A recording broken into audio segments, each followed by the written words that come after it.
Bonjour à tous, le pape François est arrivé à Bangkok en milieu de journée ce mercredi, première étape de ce 32e voyage en Thaïlande et au Japon. Il a été accueilli avec des fleurs par les autorités, par des enfants, mais aussi par sa cousine, sœur Anna Rosa, qui est religieuse missionnaire en Thaïlande depuis plus de 50 ans et qui va l'accompagner tout au long de ce voyage. Cet accueil officiel a été bref car la cérémonie de bienvenue, le discours aux autorités, la rencontre avec le Premier ministre, avec le roi, eh bien tout cela aura lieu demain. Pour l'heure, le pape François se repose à la Nonciature qui est juste à ma gauche et c'est l'occasion pour nous de vous faire découvrir l'hôpital Saint-Louis juste derrière la paroisse Saint-Louis, là où le pape va se rendre demain. Et c'est le père Brice Testu, jeune prêtre étudiant des missions étrangères de Paris ici à Bangkok, qui nous accueille.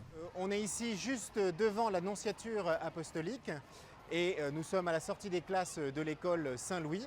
Les enfants, les familles se sont préparés, sont très excités. Ici en Thaïlande, on aime beaucoup le pape, c'est une petite communauté, donc le sentiment de rattachement à Rome et au pape est très fort. Les gens sont très fiers et très heureux d'accueillir le pape aujourd'hui et surtout demain, puisque demain, le pape va venir saluer tous les paroissiens de l'église Saint-Louis qui seront tout autour de l'église et de l'école paroissiale, avant d'aller visiter l'hôpital Saint-Louis. L'hôpital Saint-Louis, c'est le grand hôpital catholique à Bangkok. C'est un hôpital qui a été fondé il y a 120 ans par Monseigneur Vey, qui était le vicaire apostolique de Siam à l'époque, des missions étrangères de Paris. Il a acheté des terrains très importants à l'époque. Quand l'hôpital est fondé, il y a 120 ans, il n'y a pas de système de santé en Thaïlande. Et donc le dispensaire qui est fondé, qui va devenir l'hôpital aujourd'hui, est vraiment quelque chose de très novateur et donc qui ancre l'Église comme étant au service de la société thaïlandaise, même si elle est toute petite. Voilà. Et c'est ce qui crée une des richesses de la société thaïlandaise aujourd'hui. Il y a moins d'1%, nettement moins d'1% de catholiques en Thaïlande, mais beaucoup de personnes bouddhistes eh bien, connaissent la religion catholique par le service qu'elle rend à la société à travers les écoles et les hôpitaux. C'est là, dans ce hall de l'hôpital Saint-Louis, où on est encore dans les préparatifs. Vous l'entendez, la chorale, le tapis rouge qui est déployé. Eh bien, c'est là que le pape François vient rencontrer des malades, des personnes handicapées, des soignants des différents centres de santé catholiques de la ville.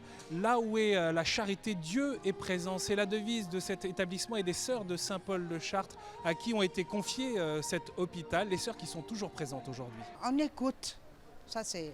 Moi, je crois que c'est important. Et les gens qui demandent, monsieur, qui êtes-vous et pourquoi il y a le nom de Jésus et pourquoi il y a la croix. Et ils donnent la question, moi je crois, et puis on donne, c'est ça. Et on donne la réponse. Si je rencontrais le pape demain, je vais lui dire, nous sommes très contents de vous accueillir ici.